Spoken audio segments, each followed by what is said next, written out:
Bienvenida familia nocturna a esta oscura fogata de historias. El día de hoy, antes de iniciar el episodio, tengo algo que decirles muy importante. Tengo que decirles que yo conozco a mi familia nocturna.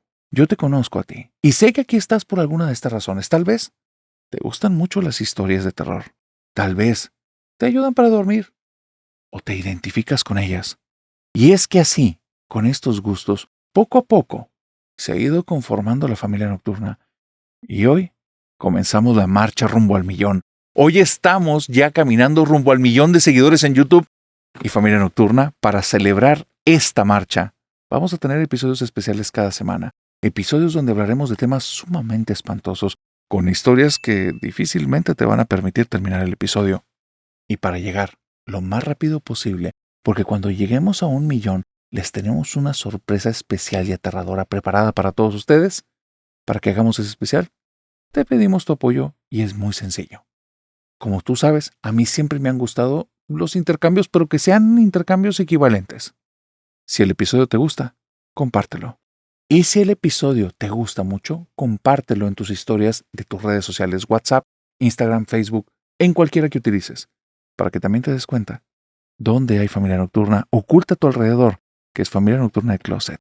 Pero bueno, de aquí a que lleguemos al 1,000,000 de suscriptores en YouTube, prepárate para las historias más aterradoras y hablemos de lo que no existe.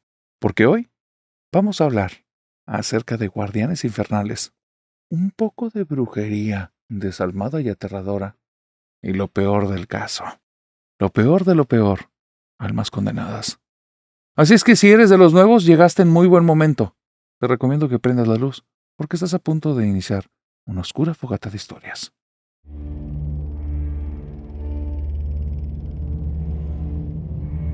Hilda me mandó una de las historias más escalofriantes que me han llegado al canal. Hilda es parte de una familia que no tiene una religión específica. Han brincado y han probado de todo. Ella y su mamá, porque prácticamente son las que viven juntas, ya que su papá se separó de su mamá hace años y esa es una historia aparte. Pero ella y su mamá tenían una relación tremenda. Y en esta relación tremenda andaban en esta búsqueda de saber cómo en qué creer y algo que existiera más allá. Por eso le gusta el tema de lo paranormal, pero por eso también la aterra. Brincaron al budismo. Hubo cosas de hinduismo, pero me dice el narrador realmente fue un par de pláticas y un par de prácticas que no venían mucho al caso. Y estuve también metida en grupos cristianos. Durante un tiempo me sentí identificada, durante otro tiempo no. Estuve en temas Wicca durante algún tiempo. Mi mamá eso no le gustó y no me acompañó. Y bueno, yo estuve brincando de un lado a otro. Al día de hoy no me identifico con ninguna, pero le tengo mucho miedo a la brujería por lo que vivimos. Y te estoy diciendo, mucho miedo es algo que me aterra, me espanta, y todo el tiempo busco bloquearlo y protegerme de eso, porque nuestra vida no va a poder ser la misma después de ese suceso. Mi mamá tiene una hermana. Esa hermana de mi mamá nunca fue cercana con nosotros. De hecho, hasta que yo tuve 11 años fue cuando conocí a mi tía, y era una tía que no te dejaba así como que muy buen feeling, muy buena sensación, no te dejaba como con las ganas de volverla a ver. No era que se comportara mala, no era que dijera cosas feas, era como si tuviera algo en ella, que incluso cuando te trataba bien, se sentía como si estuviera siendo falsa, como si te estuviera mostrando otra cara, una cara que no es la real. Me daba mucho la sensación de que detrás de mi tía, y esto que te voy a decir, tómalo y considéralo que era mis 11 años, detrás de la cara de mi tía había un monstruo. Y muchas veces soñé que mi tía en los sueños que se aparecía, se removía el rostro como si fuera una máscara, y detrás de ella había, a veces, un monstruo con una trompa alargada y todo lleno como de cabello en el rostro, pero también en unas ocasiones era un rostro como sin forma, liso, en el que de repente se abrían pliegos de piel y había ojos. Algo horrible, narrador. Por eso, y por la sensación que me dejaba, siempre me mantuve alejada de mi tía. Siempre la quise lejos, no era algo que quisiera cerca, ni la relación con ella, ni nada. Mi mamá jamás me insistió que tuviera una relación buena con ella, e inclusive cuando ella, mi tía, llegaba a la casa y yo mejor me iba y me metía en una de las habitaciones para no saludarla, mi mamá jamás me regañó. Y yo no entendía por qué. Yo creía que mi mamá me iba a regañar porque mi mamá siempre me enseñó a ser una dama, siempre me enseñó buenos modales y para ella los modales eran cosas importantes. Pero en el caso de mi tía, no era así. La mamá de mi mamá, mi abuela, era una persona de un carácter muy fuerte, una persona que vivía todo el tiempo enojada, no sabía decirte ni los buenos días ni gracias por nada, era una mujer que prácticamente daba instrucciones y quejas, solo la conocí así. Mi abuela, que yo nunca tampoco tuve mucha relación con ella, sí era muy cercana con mamá, y se la vivían discutiendo todo el tiempo. Mi abuela venía varias veces a la casa, pero ni siquiera preguntaba por mí, era como si ni le importara. Y te cuento todo esto porque es importante saber que mi mamá también tenía una sobrina. Y esta sobrina que tenía estaba casada, estaba embarazada, y yo la quería muchísimo. Yo tenía 11 o 12 años cuando esta sobrina de mi mamá empezó a ser muy cercana con la familia. Mi mamá siempre le dijo sobrina, pero no era hija de mi tía, yo no sé realmente de quién era hija, y al día de hoy ya no me voy a poder enterar. Pero esta sobrina, vamos a decirle Tere, yo le decía prima, mi prima Tere, estaba casada con un señor. Tere tenía 17 años y el señor tenía 25, pero estaban casados. Y ella se embarazó cuando yo cumplí 15 años. En estos años, en estos 4 añitos, desde que yo tengo 11 hasta los 15 años, esa abuela enojona y esa tía extraña cada vez empezaron a hacer más actos de presencia en la casa. Cada vez que venía mi tía, como te digo, yo buscaba una excusa para irme.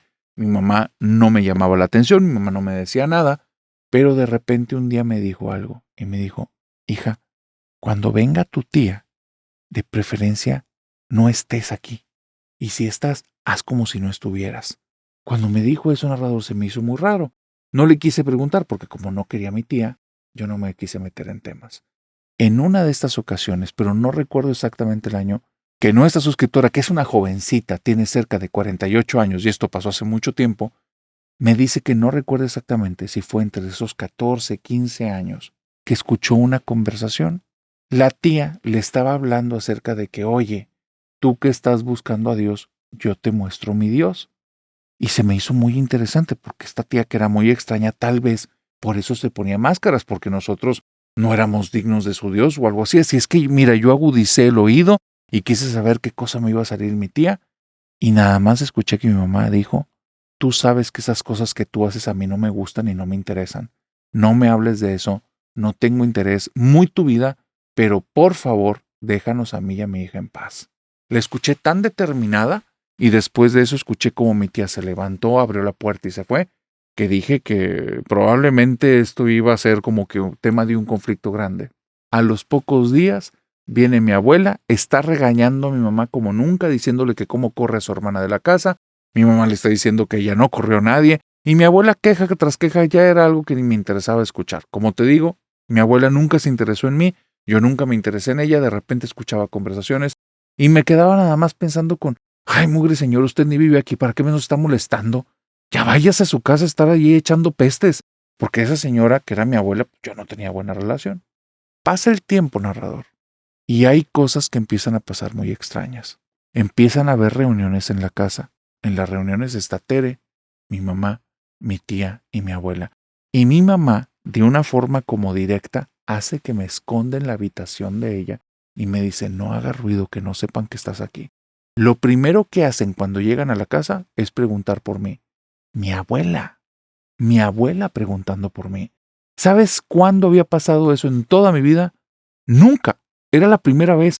Así es que me nacía algo de mí querer salir del cuarto y decirle, oiga, hasta que le intereso, pero mejor me lo guardé en el corazón y le hice caso a mamá, me callé la boca y me quedaba en el cuarto de ella lo más cerquita que podía de la puerta para escuchar. Lo que hablaban en esas situaciones en la casa de mamá es algo que yo no quiero ni entender, pero tengo como fragmentos. Mi tía hablaba acerca de que ella ya había crecido, que ya estaba conociendo más a su Dios y que se los quería presentar a todas. Mi mamá se ponía renuente, pero mi abuela tenía como mucho poder sobre su toma de decisiones, así es que le decía cállate y escucha, y mi mamá se callaba. Era ante la única persona que mi mamá bajaba la cabeza. Tere estaba muy extraña porque no decía nada y en ocasiones yo escuchaba la respiración de Tere porque respiraba como si fuera como, yo me lo imaginaba como una ratita. Y era cuando tenía como una respiración muy aguda porque, no sé, tal vez tenía algún tipo de gripa o alergia ahora pensándolo bien, pero ella respiraba bien raro cuando estaba agitada, asustada o así, y todo el tiempo ahí le escuchaba esa respiración. Después desaparecía y al ratito regresaba.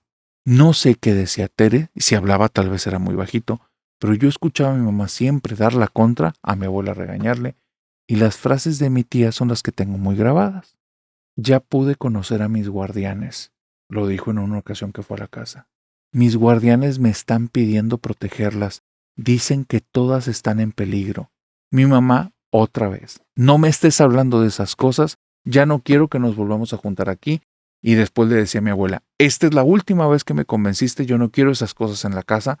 Y de repente mi abuela la hace callar, pero lo hace callar con un gruñido narrador. Yo nada más escucho a mi abuela que le hace...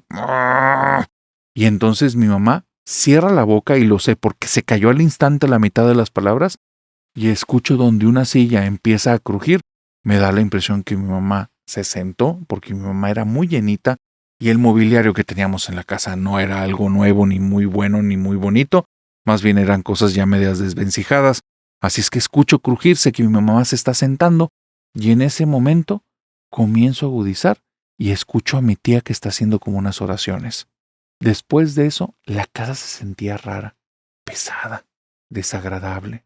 Siguen pasando estas reuniones cada vez más esporádicas, y en una de esas que estoy en la casa, yo noto que mi mamá tiene mucho miedo y me vuelve a decir, por favor vete, van a venir tu tía y tu abuela, vete de aquí. Y yo le digo, mamá, pero no tengo dónde irme, ya son las 7 de la noche. Mamá y yo no vivíamos en un lugar muy seguro. Le digo, mamá, ¿a dónde me voy?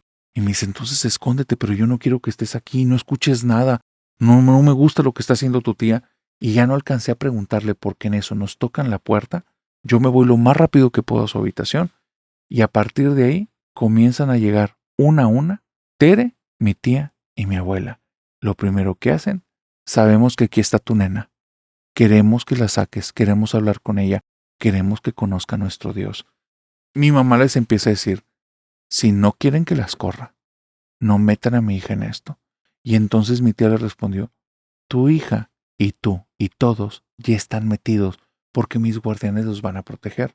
Y entonces mi mamá le dice, vuelve a seguir con ese tema y no me importa que se enojen todas conmigo, las corro. Mi tía le dice, muy bien, si no quieres que metamos a tu hija en esto y no quieres que tenga la protección de mis guardianes, les voy a pedir a cada una de ustedes una prenda. Y de tu hija solo quiero la fotografía. Solo dame una fotografía, no me des ninguna prenda de ella. Y con eso les voy a pedir a mis guardianes que la excluyan.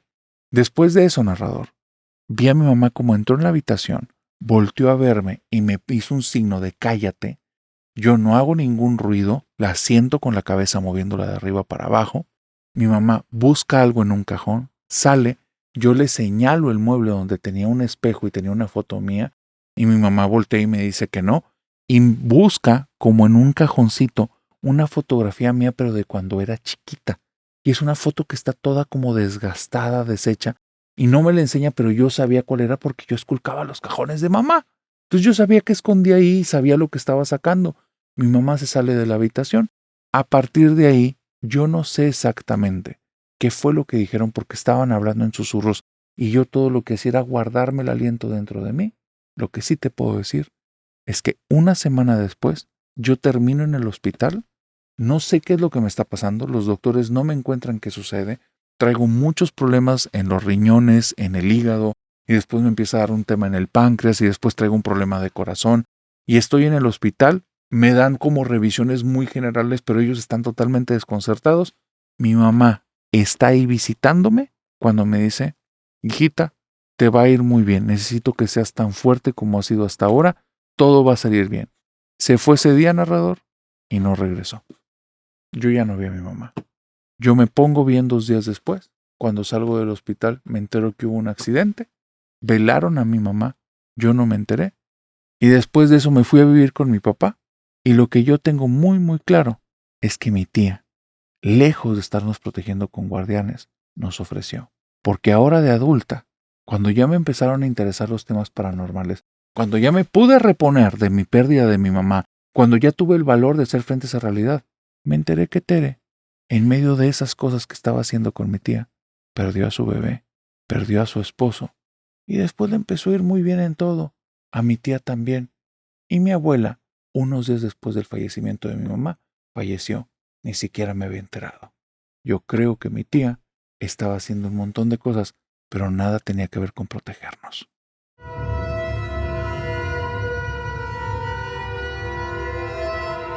Orlando es familia nocturna desde hace más de un año, y me dice que desde la primera vez que escuchó Hablemos de lo que no existe, él quería mandar su historia, pero se esperó un ratito, y justo nos las mandó al WhatsApp de las pesadillas hace un mes. Que por cierto, si quieres saber el WhatsApp en el Sábado de Sombras, ahí se los cuento al final. Pero me cuenta Orlando que se animó a contar esta historia porque es una historia muy loca que no he escuchado en el canal, que no he escuchado que nadie cuente ni siquiera algo parecido, pero que su abuelo, cuando se las contaba, era una anécdota de esas que te las contaba con tanta injundia que él nunca tuvo duda que realmente pasó. El abuelo de Orlando se llama Porfirio. Por respeto vamos a decirle Don Porfirio. Don Porfirio, cuando era un pequeño Porfirito, cuando tenía alrededor de unos 14 años, resulta que allá, en el pueblo en el que vivía, en el que había una plaza central, a él le gustaba muchísimo los domingos, cuando había como presentaciones de bailables, de músicos y fiestas de pueblo, le encantaba ir desde temprano y él estaba viendo a todos, observando, revisando a la gente, buscando caras conocidas, y desde muy pequeñito se dio cuenta que le gustaba el baile. No había muchos lugares donde bailar en el pueblo en el que vivía, prácticamente eran alguna celebración de matrimonio, algún tipo de celebración de la iglesia donde llevaran alguna música de farafara o música como de regional, pero las fiestas de pueblo eran las mejores, porque sí se encargaba el municipio de llevar cosas que normalmente la gente del poblado no alcanzaba a pagar, entonces era algo bastante más grande y bonito.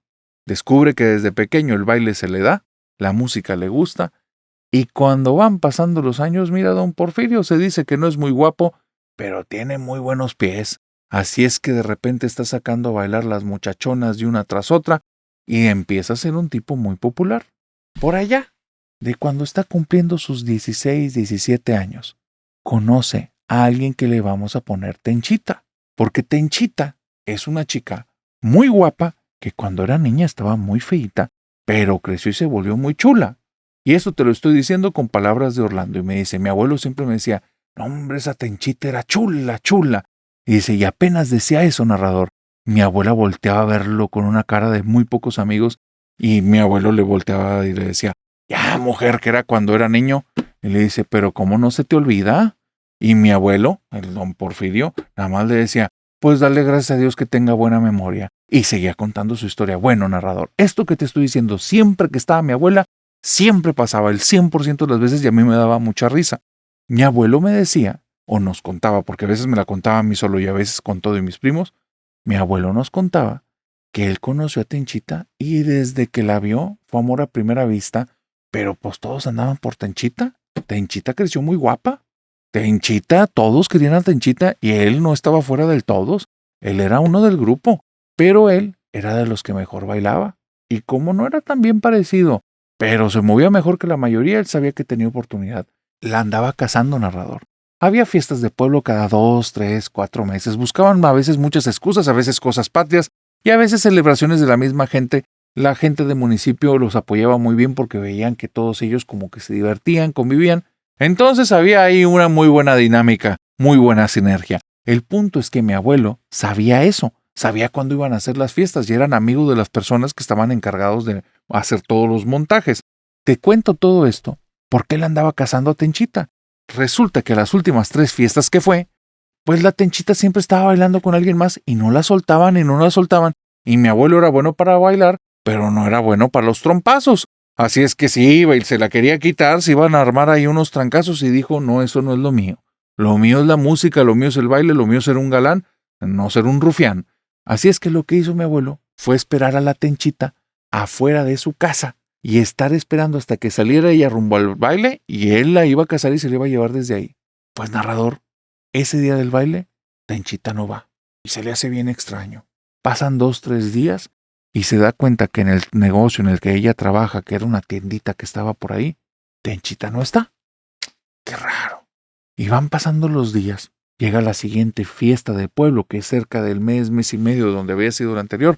Vuelve a hacer la misma obra de ponerse fuera de la casa de esta Tenchita Y pues resulta que nada, narrador, no sale Tenchita.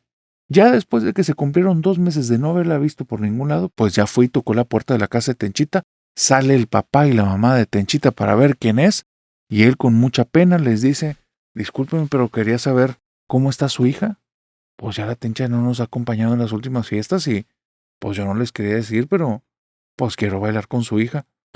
Y el papá les dice, no es momento, joven. Váyase de aquí, váyase con su familia. Cuando sea momento, será. Ahorita no es momento. Y le cerraron la puerta en la cara. Y dice mi abuelo que se puso muy triste, que hasta pensó en dejar el baile y dejar esas cosas porque, pues bueno, si no iba a bailar con Tenchita no iba a valer la pena.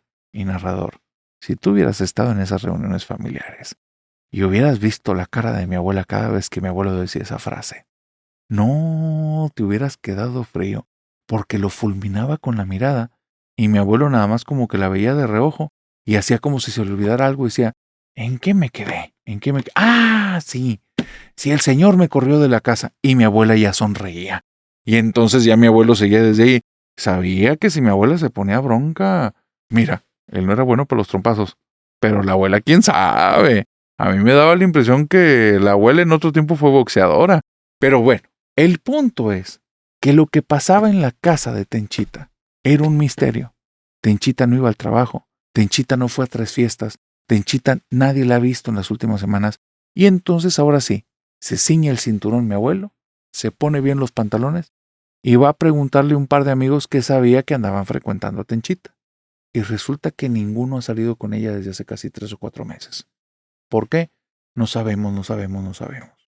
Un día mi abuelo empieza a escuchar rumores en el pueblo. Que la Tenchita está mal, la Tenchita está muy muy mal. El día anterior escucharon gritos en su casa. Se metió alguien, algún ladrón, le hicieron algo, le asustó algún tipo de alacrán o animalejo de la zona. No, que se la llevaron de ahí. Ya no está en la casa, está muy mal. Entonces él cree que es un tema de salud y empieza a preguntar que si la Tenchita andaba mal del corazón o de algo así. Pues nada, que es otro tipo de cosas, otro tipo de males que no pueden curar ahí. Pasan 2 meses en los que nadie sabe qué pasa con Tenchita. Dicen, allá debajo del agua, que a Tenchita se le metió el diablo. Eso es lo que dicen, que los gritos que se escucharon en esa noche en esa casa no eran los de una persona, que eran los del mismísimo demonio gritando desde el infierno. Pues bueno, mi abuelo no se espantó, no sabía por qué estaban diciendo eso. Cuando Tenchita regresó, él fue de los primeros que se entera, va y la visita, y lo que se topa es algo que lo deja totalmente impactado. Tenchita ya no es la Tenchita bella, ya no es la Tenchita guapa.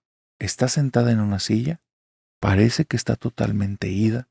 El cabello, parte del cabello está cano, y ya no es el cabello bonito, sedoso como lo tenía, ni la piel toda terciopelada, bonita, preciosa. No, no, no, no, no.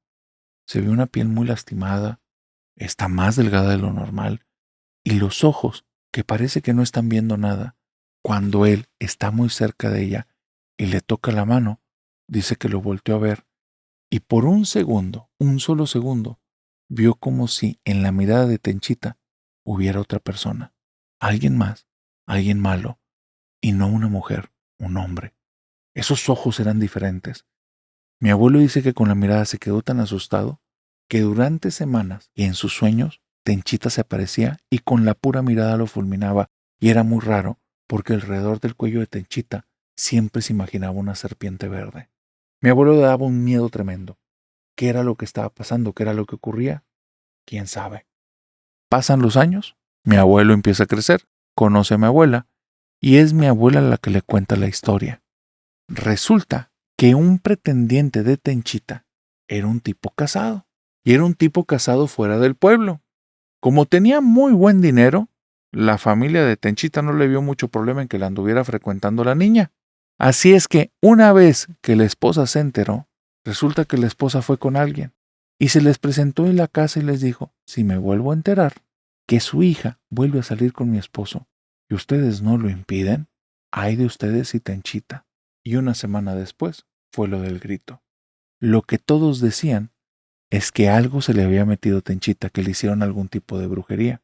Mi abuelo tiene muy claro algo. Esa mujer dejó de ser ella porque realmente algo se le metió. Porque después de estar con esas miradas que tenía en su pensamiento, en sus sueños, Resulta que en un sueño, Tenchita se le aparece y le empieza a decir unas cosas. Dile a tu esposa que deje de estar pensando en mí, porque si sigue pensando, me le voy a meter en ella como me acabo de meter en ti. Dile que deje de estar pensando, me está molestando, y me molesta más cuando me está dedicando sus rosarios. Mi abuelo se quedó frío con el sueño, nunca había tenido un sueño tan lúcido. A los 2, 3 días fui y le preguntó a la que era su prometida, después fue mi abuela, fui y le preguntó que si ella le andaba dedicando pensamientos, oraciones o algo a Tenchita, y entonces, con una sonrisota, le sacó un rosario de una bolsa y le dijo, le ando rezando uno diario para que se nos ponga bien. Y mi abuelo le agarró el rosario, se lo metió en la bolsa y dijo, creo que ya no debes de estar haciendo eso.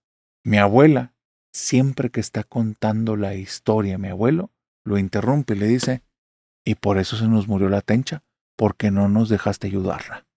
Y narrador desde entonces, yo sí creo en el tema de exorcismos y brujería, porque si vieras cómo cuentan esa historia, mis abuelos nunca están jugando.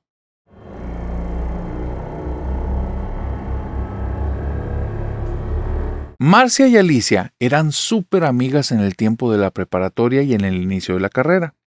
Las dos tenían como varias cosas en común. Número 1, descubrieron que les gustaba el vodka. Número 2, descubrieron que los antros les gustaban mucho. Sí, yo sé que te estoy hablando de algo que no debería de ir de la mano por la edad que tienen. Sin embargo, esto les pasó así y esto fue lo que les ocurrió. Ellas dos descubrieron que, vistiéndose de cierta manera, mostrando cierta apariencia, no les pedían identificación al entrar a uno de estos boliches, antros, lugares nocturnos para bailar tipo discoteca. Y estando allá adentro, tampoco les pedían la credencial para tomar alguna copita, algún vasito o alguna bebida preparada con esta bebida alcohólica del vodka. Le agarraron un gusto tremendo. Fin de semana que había, cada una decía a su familia que iba a estar en la casa de la otra y puro cuento. A la mañana siguiente, casi al amanecer, venían llegando ambas a su casa y es que no, mejor me vine temprano porque tengo tarea, misma excusa, y les estaba funcionando tremendamente. Llevaban ya casi un año con el mismo tipo de excusas. Hasta que un día se cobraron las facturas y esto fue para Marcia. A Marcia le tocó que todas las facturas se cobraran de golpe. Un día entre semana, justo cuando estaba en la facultad, se empieza a sentir muy mal, la llevan al hospital, le empiezan a revisar y le empiezan a decir que trae ahí un tema por alto consumo de alcohol, que ya no puede estar consumiendo. Cuando sus papás se enteran, se ponen mal lo que le sigue. Su hija les ha estado mintiendo porque cuando empieza a revelar todas las cosas de las cosas que consume, etcétera, etcétera, etcétera, ellos se dan cuenta que no es la hija que ellos creían tener. Y Marcia me dice, no, narrador, no fue el regaño, fueron los ojos de decepción de mi papá lo que tengo grabado hasta el día de hoy. Sus ojos, la forma de verme, me pegó pero tan hondo, tan duro, que yo decidí que ya le iba a bajar a eso. Ya no iba a ir ni a antros, ya no iba a estar consumiendo nada. No porque tuviera algo de malo, sino porque me estaba haciendo daño y por la cara de decepción de mis papás. Mi decisión fue conclusiva. Me esperé para el lunes, fui y le conté todo esto a Alicia, y Alicia me dijo como, ay no amiga, recupérate, no pasa nada, pero yo la conozco. Yo sabía que eso me estaba diciendo de dientes para afuera. De dientes para adentro, el viernes me iba a querer sonsacar, inclusive si acababa de salir del hospital. Y no me equivoqué. El viernes me dijo, oye amiga, ¿cómo te vas sintiendo? Porque ya estoy pensando en un lugar que queremos ir, y ¿sabes qué? Creo que ahí no vamos a tener que pagar nada de copas, nos van a invitar. Yo nada más le dije, Alicia, lo que te dije era verdad. No pienso volver a ir a un antro, ya no quiero nada de eso. Vi muy mal a mi papá, me di cuenta que me estoy haciendo daño y yo ahí paro. Alicia empieza a decirle que es un aguafiestas, que está bien, pero que qué persinada de repente de la noche a la mañana. Sí, saben muy bien lo bien que se la han pasado estando yendo allá. Y esta Marcia se mantiene firme. Y me dice, narrador, por más que yo viera y relampagueara, ya no iba a ir. Ya me había decidido y una vez decidida, mira, no hay marcha atrás. Alicia comienza a ir y empieza a hacer otro círculo de amistades. A raíz de que yo ya no la acompaño, pues resulta que ya no soy tan buena amiga para ella y me empieza como a separar, me empieza a hacer a un lado. Hasta que un día, que no sé cuánto tiempo pasó porque no tengo clara la fecha, pero no creo que haya sido ni siquiera un año, pero ya había pasado un buen tiempo. Yo llevaba mi vida con un ritmo súper sano, dormirme muy temprano, alimentarme muy bien, hacer deporte y el resto del tiempo al estudio. Me estaba yendo increíble en todo, me sentía muy bien conmigo misma, todo estaba perfecto. Y cada vez que veía a Alicia, pues yo la veía demacrada, con ojeras grandes, cansada, pero ya no nos hablábamos, ya cuando nos topábamos era de hola, hola, adiós y ya. Y un día, narrador, antes de que se cumpla el año que te digo de haber como que ya separado esto, sus papás me llaman para decirme que necesitan hablar conmigo, que su hija está totalmente descontrolada, que no saben qué hacer con ella. Pues yo creo que me van a querer hacer como algún tipo de intervención. Les digo que sí, que yo es una persona que quiero mucho, que aunque ya no nos llevamos, que ella es importante para mí. Y entonces me invitan a la casa, narrador, y me dicen, es que queremos que por favor la hagas entrar en razón. Cuando me dicen eso, yo no estoy entendiendo bien a qué se refieren, no veo a mi amiga ahí, y les digo, bueno, pero ¿dónde está? O sea, ¿quieren que vayamos a algún lugar? ¿Va a venir? No, es que, no sé si te has dado cuenta, pero en la última semana no estamos dejando ni que vaya a la escuela porque está fuera de sí.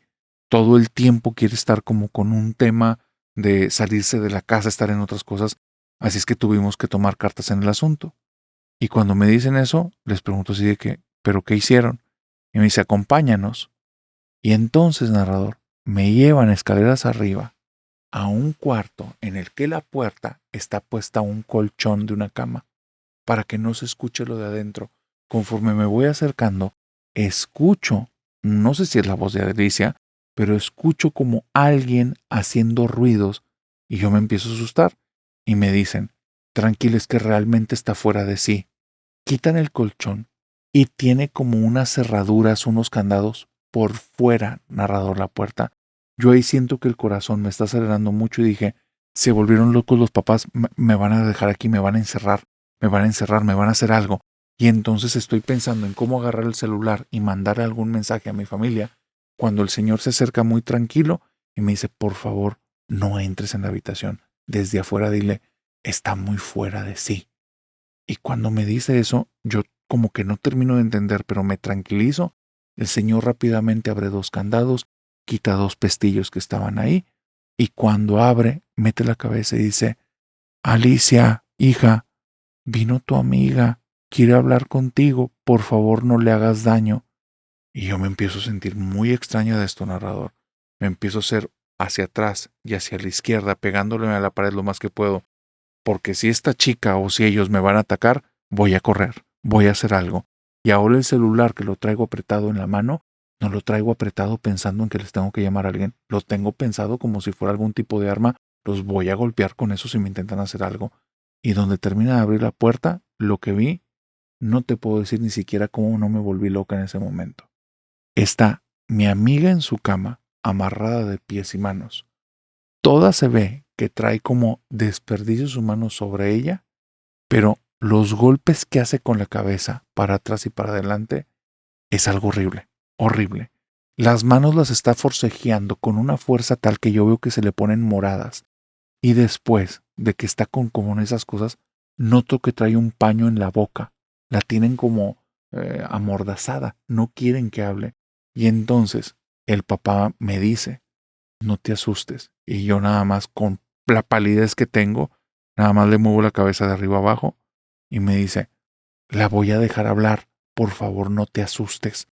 Entonces yo estoy a nada de salir corriendo contra la esposa y embestirla, bajar las escaleras, largarme de esa casa, hablarle a la policía, cuando le quita el paño de la boca y estoy lista para correr, y le sale como una voz rasposa que no es de ella, era de alguien más, y me empieza a decir, me traicionaste, me dejaste, y me empieza a contar cosas, narrador, que yo viví en mi soledad cuando estuve teniendo todo el tema de mi recuperación, que nunca se los conté a ella. Que de repente cuando iba al baño, digamos, las cosas que tenía que dejar ahí tenían cierto color que a mí me preocupaba mucho y me empezó a decir un montón de detalles que nadie sabía, ni siquiera mi familia. Solo el doctor y yo y ahora ella. Me quedé pálida. El señor sale de ahí y dice, no, sabes que está ahorita muy indispuesta. ¿Nos puedes venir a visitar mañana? Yo le muevo la cabeza de arriba abajo que sí. Me voy bajando las escaleras junto con la señora esposa y saliendo de ahí, narrador, todo el cuerpo me empezó a temblar. No podía ya mantener el control que tenía ahí adentro. Empecé a llorar, la cabeza me daba vueltas, sentía que alguien me estaba siguiendo, sentía que me iban a meter a esa habitación. Y desde ahí soñaba una y otra vez y otra vez y otra vez con Alicia. Sus papás me llamaban todos los días hasta que un día les mandé un WhatsApp que les dije, por favor busquen ayuda, eso no es descontrol, eso es otra cosa, no me molesten, yo no puedo hacer nada. Yo lo único que te quiero decir, narrador, es que ya pasaron 2 años y yo no la he vuelto a ver ahí en la facultad. No quiero saber nada. Siento que es algo que no me corresponde, que es algo en lo que no puedo ayudar, pero lo que sí estoy segura es que eso no era una enfermedad, era otra cosa.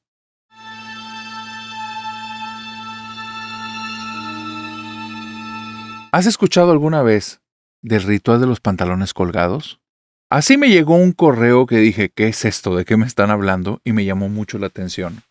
Me contaron una de las historias más raras que me han llegado, pero te voy a decir algo, no es la única que me ha llegado con algo así.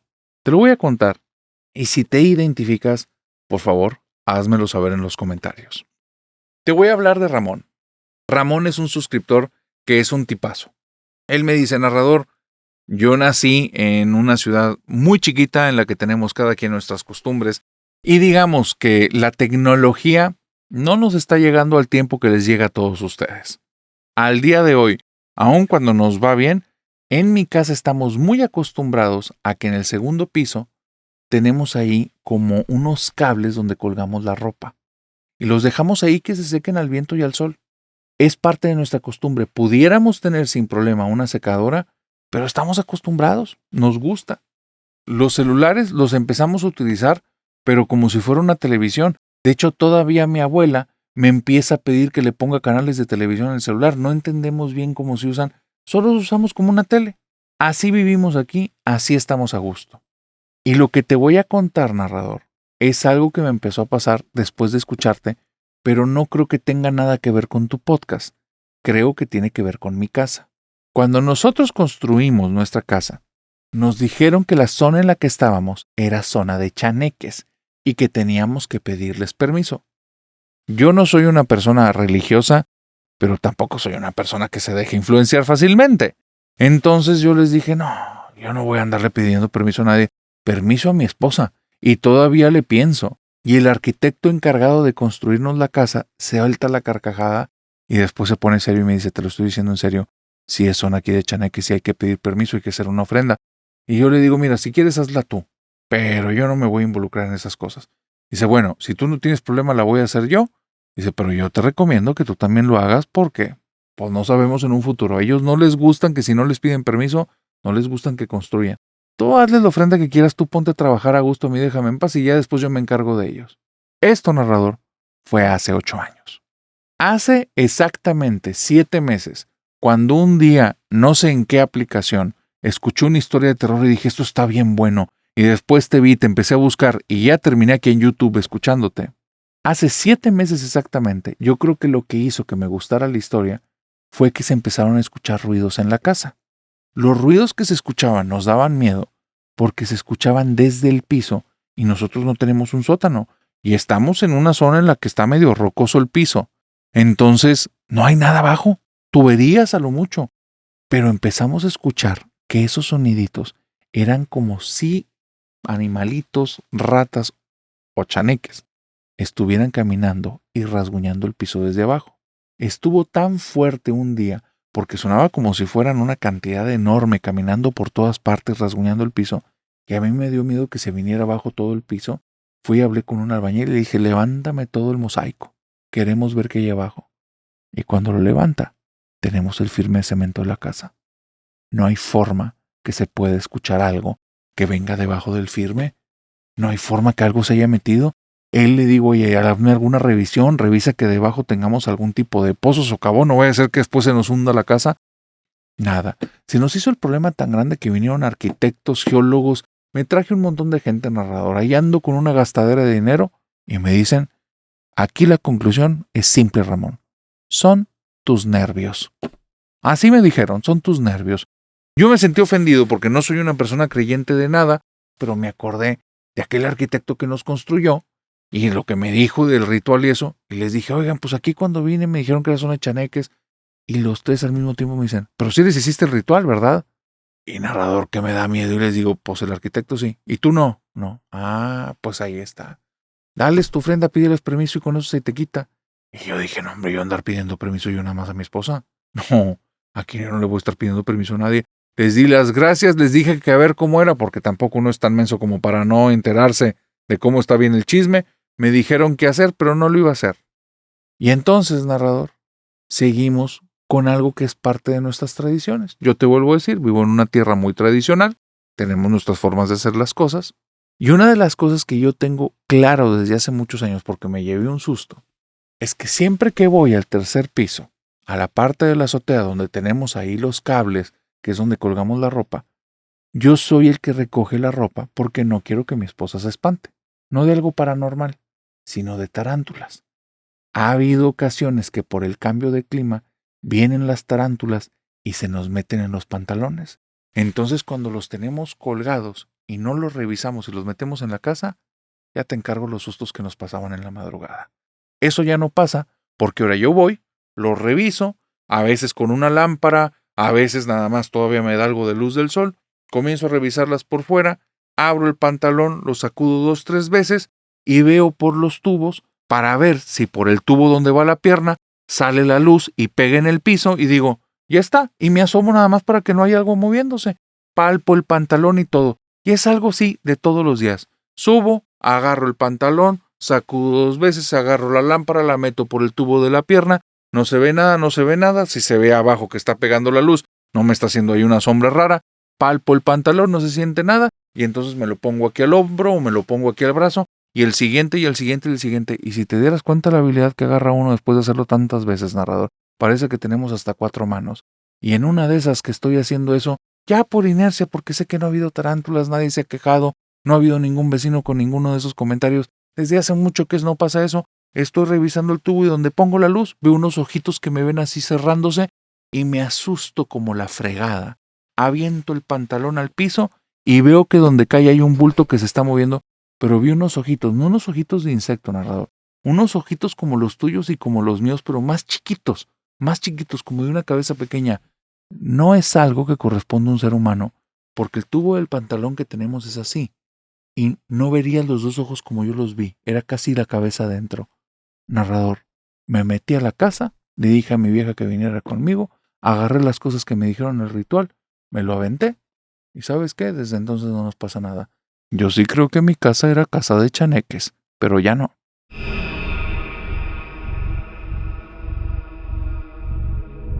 Si te llama la atención la brujería, ten mucho cuidado. De hecho, te recomiendo que antes de hacer cualquier cosa, escuches esta historia para que no te pase lo que le pasó a Dalia. Dalia es una chica que en su familia siempre se sintió como diferente, distinta. Tenía mucho problema con sus hermanos. ¿Quién era el favorito de papá? ¿Quién era la favorita de mamá? Porque eran 4 en la familia y resultaba que Dalia siempre perdía. Nunca le daban lo que querían. Siempre el otro hermano que pedía las cosas era lo que se terminaba haciendo, que si iban a salir todos juntos a comer a un lugar, lo que pedía el mayor era lo que hacía. Y si no, lo del siguiente, su hermana mayor. Y si no, lo de su otro hermano mayor. Pero como ella era la más pequeña, ella que le iban a estar chiflando y dándole sus cosas, era la más chiquita. Y lo peor es que entre ella y su siguiente hermano había más de 7 años de diferencia. Sus hermanos mayores no le hacían caso a la niña que era fastidiosa. Por eso desde pequeña siempre se sintió como fuera de la familia. Eso hacía que las cosas que hacían como familia, con mucha unión familiar, porque sus 3 hermanos y sus papás eran muy unidos, eso a ella le generaba como que algo desagradable, algo raro. Sus papás venían de una religión cristiana. Algo sucedió que ella no está bien enterada porque fue antes de que ella tuviera como mucha conciencia de la vida. Lo que sí sabe es que desde que tiene 10 años hasta que cumplió sus 14 años, estuvieron en una transición, migrando todos desde un cristianismo protestante hasta el cristianismo católico. Para ella, ambos cristianismos eran horribles. Era lo mismo, era ver a sus papás discutiendo con familiares y diciendo que era lo bueno y lo malo, y como ella no se sentía parte ni de la familia grande ni de la familia chica, o sea, con los que ellos vivían, ella simple y sencillamente ese tipo de pláticas le generaban un problema. Comenzó en ese tiempo a buscar con amistades, revistas, internet, porque no tengo claro exactamente de qué tiempo estamos hablando, pero dice que ella comienza a toparse con temas relacionados con esoterismo. Le llaman mucho la atención. Lectura de runas. Descubre una señora que lee el tarot. Por ahí hay un par de personas que leen la mano. Y cuando ella empieza a experimentar esto en carne propia, le encanta. Se da cuenta en algún momento que ella tiene algo. Y se da cuenta porque se lo dicen. Tú tienes un don. Tú puedes desarrollarlo. Y se lo empiezan a decir. Y ella se entusiasma. Al fin va a ser parte de algo. Al fin está dentro de un grupo y es un grupo especial. Es un grupo importante. Es un grupo que no es igual a los demás. Menos es igual a su familia. Así es que Dalia se siente en las nubes y comienza a explorar esto. Te cuento todo esto que ella me mandó. Dalia es la que me manda la historia y me dice: narrador, iba semanalmente 3 o 4 veces, ya no me cobraba nada. Lecturas de mano, lecturas de tarot que me enseñaran a hacer una y otra cosa. Ellos estaban muy entusiasmados porque decían que yo tenía un don, que yo podía interpretar las cartas. Eso a raíz de que en una ocasión que aventé las cartas, empecé a decir cosas y se quedaron sorprendidos. Me decían que yo podía desarrollar el don de leer la mano, pero no le entendía bien, era algo que no me nacía, que me costaba mucho esfuerzo. Pero entonces, entre estas prácticas, un día ocurrió algo muy raro. Yo estoy ahí en mi habitación, y estando en mi habitación, comienzo a escuchar como unos susurros. Estos susurros me empiezan a decir: habla con ellos, habla con ellos, habla con ellos. Y me doy cuenta que estoy en parálisis del sueño. Estando en esta parálisis del sueño y estas voces diciéndome que hable con ellos, les pregunto con mi mente, pero lo intento expresar con mi boca, aunque no me salen palabras, y les digo quiénes son ellos. Y me repiten una y otra vez una frase que está ahí, y es una frase que se reproduce en mi memoria sin que yo pueda controlarla, inclusive el día de hoy. Es como si pusieras un disco de vinil y empezar a raspar con esa aguja y comenzar este sonido como de craqueo, ese y después empieza una voz diciendo: con los muertos, habla con los muertos, con los muertos. A partir de ese momento, narrador, se generó una obsesión en mí. Yo quería hablar con los muertos. ¿Cómo? No sé. ¿Cómo? No sé. Un día, a la mujer que me está enseñando con el tarot, que estamos viendo lecciones, que me está diciendo que mi don se está desarrollando, tengo como la cercanía de decirle: quiero hablar con los muertos. Y ella sonríe y me dice: al fin te vas a animar. Y yo le dije: ¿cómo que al fin me voy a animar? No, nada, no te preocupes. Es bueno. ¿Quieres hablar con los muertos? Yo te ayudo. Y como si ya estuviera esperando eso, solo se volteó, abrió una cajonera que estaba detrás de ella y puso una tabla justo entre las dos. Puso un triángulo con un agujero al centro. Al día de hoy ya sé qué tipo de instrumento era. En ese tiempo no sabía qué era. Y me dice: pon las manos, vamos a hablar con ellos. Y narrador, fue algo muy raro. Pero en el momento en el que toqué la tabla con las dos manos, era como si hubiera conectado con algo. Como si yo tuviera algún tipo de cable y se conectara a la luz y sentí una energía diferente, empecé a ver diferente, escuchar diferente, pensar diferente, y yo sabía que ahí algo estaba pasando. Entonces, hablo con esta chica, le digo que si lo que estoy sintiendo es normal, me dice que sí, no recuerdo de nada de lo que pasa en esa sesión, pero a partir de ese momento hay cosas que pasan en mi entorno. Alrededor de mí noto en ocasiones como si hubiera sombras, pero son sombras blancas, sombras negras. Cuando volteo a verlas ya no están, las veo por el rabillo del ojo, en ocasiones las veo pasando enfrente. Y un día digo: por favor, muéstrense para mí. Y fue la peor petición que he podido hacer en mi vida, porque desde ese día comencé a ver algo que yo estoy seguro que no son los muertos.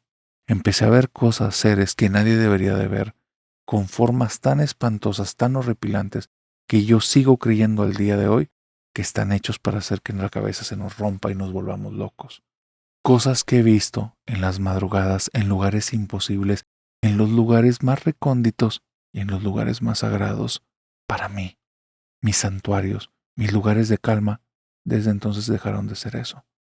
Estas cosas están ahí, me buscan, me hablan. Y lo peor, narrador, es que en una ocasión me pidieron que hiciera un ritual de luna. Yo les pregunté para qué y solo me dijeron: hazlo. Y me pidieron que por favor llevara un mechón del cabello de mi hermana.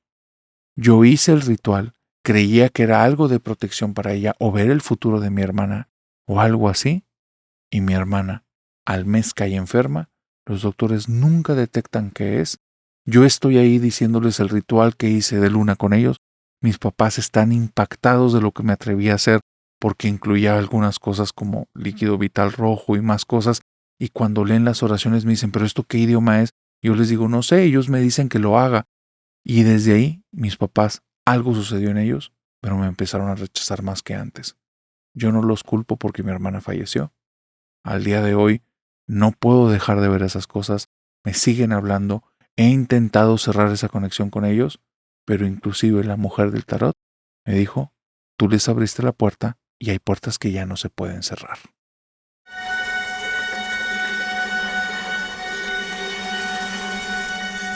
Mayra cree en la brujería, pero no de una forma positiva. Mayra conoció la brujería desde que ella era muy pequeña. ¿Y sabes algo? No le tiene respeto, le tiene miedo y hasta pavor. Y ahorita que escuches su historia, vas a entender por qué. Mayra, cuando era pequeña, se acuerda de su abuela como un ángel en vida. Su abuela, la señora Coliflor, porque fue el apodo que le puso Mayra, la señora Coliflor, porque le encantaba siempre decirle, hijita, ¿no quieres una coliflor?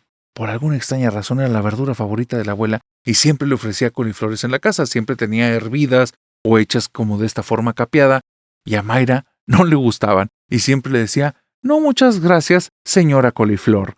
Y la abuela soltaba una carcajada y de ahí brincaban a ofrecerle algún otro tipo de verdura o fruta, y total que la abuela y ella tenían como una relación tan cercana y tan bonita que Mayra dice, fueron los momentos más felices que he tenido en mi vida.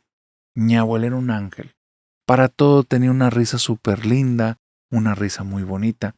Lo que me acuerdo mucho de ella, y no me hacía sentido en su momento, es que 1, vivía en una casa muy grande, 2, vivía en una casa sola, 3, era en las afueras de la ciudad, y 4, tenía muchos animales en la casa, pero eran animales que cambiaban y cambiaban y cambiaban. Cerdos, gallinas, vacas, caballos. Ella tenía de todo, narrador, pero no era una granja, era algo diferente. Yo jugaba siempre con los animales y mi abuela me decía directamente, nada más no te encariñes con ellos, ya sabes que encariñate nada más conmigo. Y yo me reía mucho porque era una niña pequeña y le decía, sí señora Coliflor. Y me iba corriendo afuera a jugar con algún gallo, con alguna gallina, con el puerquito, con lo que sea. Bueno, pasa el tiempo, mi abuela y yo tenemos esta relación tan bonita y me voy enterando de cosas muy raras. ¿Cómo le hace mi abuela para vivir tan bien con tantos lujos? Tiene un refrigerador enorme, tiene una televisión muy grande. En la casa, todos los muebles que están ahí son muebles que en mi casa no nos podemos permitir. Tiene un carro, tiene chofer, tiene gente cuidando los animales. ¿De dónde saca el dinero la abuela? Mi abuelo falleció hace mucho tiempo, mucho tiempo, yo ni lo conocí. Entonces, ¿la abuela de qué trabaja? Mi abuelo fue rico y si fue rico, ¿por qué no le dejó nada a mi mamá y a mi papá? Y eran preguntas que yo tenía de niña, hasta que un día mi mamá me dijo, no preguntes esas cosas, mijita, así estamos mejor. Me voy enterando con el tiempo que mi abuela, digamos, que hacía curaciones, digamos. Nunca lo vi con mis ojos, solo me enteré, que decían que mi abuela tenía el don de curar. Ponía las manos en las personas y entonces las personas se empezaban a sentir bien y cobraba muy bien mi abuela. En algunas otras personas les decía que después de las manos no iba a ser suficiente y entonces hacía cosas con los animales. Cuando me enteré de eso no me gustó, pero dije, bueno, y después de eso que le hacen al animal, lo tiran ya cuando está en otro plano, para que me entiendas. Mi mamá decía, no, cuando has ido ahí y que tú le dices a la señora Coliflor, ¿no te has dado cuenta que siempre la casa huele a aromas muy ricos como a comidas ricas? Tu abuela cocina. Ahí has comido de todo, hija, que son de las cosas que ella ha utilizado. Y bueno, narrador, en ese momento, como niño, no son cosas que cuestiones demasiado, solo no me gustaba lo de los animales porque yo los quería mucho y ya entendía por qué me decía que no me encariñara. Pero al final uno se acostumbra. Es como vivir en una granja, es parte de lo que está pasando al día a día. Y bueno, no quiero decir que sea una persona fría porque no me considero así, pero mi abuelo era un dulce ángel que bueno, tenía que hacer eso para ayudar a los demás y así lo entendí. De repente las cosas empezaron a cambiar. Un día estamos toda la familia ahí, mi abuela recibe una llamada y nos corre de la casa y dice, necesito que se vayan ya todos. Mi mamá le empieza a decir, mamá, ¿pero qué está pasando? tú no te preocupes, hija, pero necesito que se vayan ya. Y después, mi mamá en el carro se le salió a decir, me dice mamá que por favor regresemos en 3 horas y que si no responde la puerta, que la tumbemos y que entremos en la casa para que veamos cómo está. Narrador, cuando escucho eso, yo luego reacciono y volteo y le digo, mamá, ¿le van a hacer algo a la abuela? ¿A la abuela le pasa algo? Y mi mamá se da cuenta del error que cometió y me dice, no, tranquila, es cosa de adultos, no pasa nada. Y voltea con mi papá y yo le vi los ojos, narrador, una preocupación que nunca se le he vuelto a ver a mi mamá. Nunca. Mi papá nos lleva a nuestra casa, que estaba como 40 minutos de la casa de la abuela, nos deja ahí y él dice, gorda, por favor quédate en la casa, yo me encargo. Se regresa en el carro y lo que me acuerdo es que en la madrugada de ese día yo ya estaba totalmente dormida, al final era una niña, no sé cuándo me quedé totalmente dormida, pero me despertaron ruidos en la casa, gritos, lamentos, golpes y cuando intento abrir la puerta de mi habitación no se puede, me habían pegado algo del otro lado, mi puerta se abría para afuera y no se podía abrir. Y entonces yo no entiendo qué está pasando, le estoy gritando a mamá, nadie me hace caso y en algún momento me quedé llorando al lado de la puerta y después me quedé bien dormida. Al día siguiente me acuerdo muy bien cómo me levanté porque me metí un guamazo, un trancazo en el piso porque alguien abrió la puerta por fuera y pues me fui de cabeza para allá y entonces cállate el chichón que tenía en la cabeza, mi mamá curándome y a partir de ahí durante una temporada mi abuela estuvo viviendo en la casa pero ya no era la misma persona. Estaba extraña, como enojada, hablaba muy poco. Cuando yo me acercaba, nada más me decía vete, pero la forma de decirme vete era como con los dientes apretados, enojada, muy molesta. Su mirada dulce, hermosa de la señora Coliflor, eso ya no existía. Cuando me acerqué la primera vez, la primera, y le dije, señora Coliflor, ¿está bien? Los ojos que me vieron eran unos ojos de una persona muy mala. Ese Coliflor se había echado a perder, pensé. Y entonces nada más me le quedé viendo y me empezaron a salir lágrimas y me fui. Narrador, mi abuela, desde ese día jamás volvió a ser la misma y día con día iba peor. Nos empezamos a enterar que la abuela estaba haciendo cosas ya no muy buenas. Ya no curaba gente, ya nadie iba a visitarla para eso. Se empezó a hacer una fama muy grande de que ella era la mejor para dañar a los demás.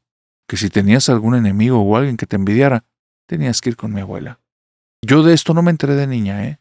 Me dio tanto miedo la mirada que mi abuela la tenía en pesadillas, pero fuera de pesadillas yo no la quería tener cerca. Empezó a cambiar demasiado. Ahora parecía como una persona que amenazaba a mis papás. Llegaba a la casa de ellos, toda vestida de negro, y empezaba a decirles, no me gusta cómo tienen este lugar, lo tienen que cambiar como yo quiero. La finquita de mis papás era terreno de la abuela, pero siempre los había dejado vivir ahí. A partir de esa semana que se quedó con nosotros porque algo había pasado y esa mirada que te digo, a partir de ese momento ya reclamaba ese lugar como suyo. Pidió que se construyeran unos cuartos afuera en el patio, que era un patio bastante grande, y en ese patio bastante grande construyó unos cuartos en los que no nos permitía entrar. De vez en cuando llegaban personas, ella los citaba ahí, los metía en el cuarto, salía y les prohibía a mis papás que fueran a ver qué era lo que había pasado. Después llegaban grupos de personas que entraban en esa habitación, tenían llave, hacían algo y se iban, yo no sé qué. En ese momento, en la casa comenzaron a pasar cosas. En las noches cuando yo estaba dormida sentía que alguien me observaba desde el techo. Era una sensación muy fea porque nunca antes la había vivido. Mi mamá gritaba en las noches y se escuchaban pasos en el pasillo. Nunca me atreví a abrir la puerta para saber si era mi mamá o no. En las mañanas le preguntaba que si todo bien y mi mamá decía, sí, ¿por qué? Y en alguna ocasión le dije, te escuché gritando y se puso ella roja y me dijo, perdón, hija. Y nunca me dijo nada. Los años fueron pasando, eran temas que evadíamos.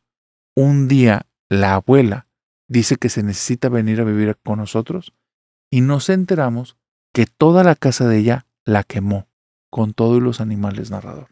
La está buscando la policía, hay todo un zafarrancho, la abuela se está escondiendo allá en los cuartos de allá atrás y recuerdo que cuando viene a tocar la policía, yo por reacción corro a los cuartos de atrás que está prohibido y cuando me asomo, yo no vi a mi abuela. Yo vi a una mujer toda cubierta de rojo, de líquido vital rojo, que estaba ahí diciendo cosas y sin que yo hiciera ningún tipo de ruido, la cabeza le giró de una manera en la que no puede girar una cabeza normal y la forma en la que me vio no era de una persona y lo peor era la lengua. cuando salió de su boca, estoy seguro, aunque lo vi por un segundo, que estaba partida en dos. Solo me quedé viendo eso, me regresé fría, me metí en la casa y le dije a la policía, está ahí atrás. Nuestra vida jamás volvió a ser la misma. Mi abuela no sé qué proceso le hicieron, no quiero saber. Ahorita pasaron 15 años desde ese suceso y nadie menciona ni su nombre, ni dice la palabra abuela, y yo tuve que enterrar en alguna caja de zapatos los recuerdos de la señora Coliflor.